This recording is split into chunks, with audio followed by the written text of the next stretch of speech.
Why is it that there are people who have never been trained on the job, or there are people that given a new equipment, they can figure out how to use the equipment? So I dug deeper in my interest to study microlearning and try to understand the person or the worker in the workplace.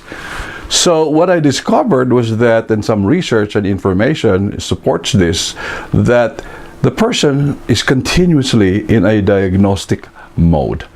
Diagnostic mode because, number one, he looks at the problem and he says, okay, what can I do with it? What's wrong with this? So he diagnoses the problem, he analyzes the problem. And the second thing he would do is simply say, so how do I solve this?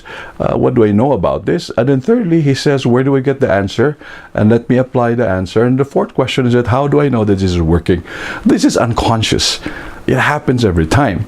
Now, this discovery process, the diagnostic method, is always related to how they do their work. So most workers know a certain objective of their jobs. Like, I have to do this within the hour, or I have to have a productivity per hour. And they're always deciphering diagnostically if there's a problem or something to fix, how they're going to go about fixing this.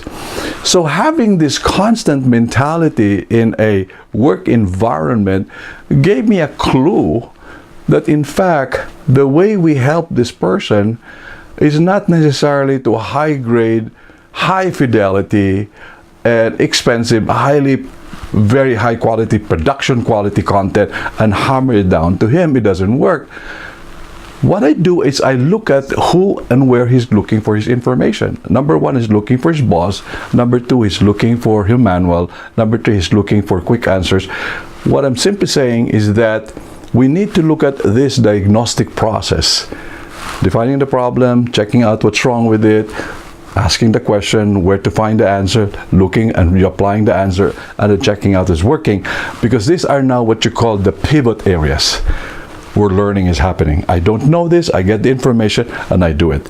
So this diagnostic mind, over and over again, is what we're trying to recreate in the immersive learning environment. This is exactly why there's role-playing, there's game, there's VR, because we're recreating this. But essentially, people already do this at work. Now the biggest challenge is, what do you do so that you can help them with information, content, and facilitate their interaction? Because content is only part of the solution. Most of the solution comes from peers, from on the job, the history of the equipment, the history of the company to solve that problem. Reflect on that.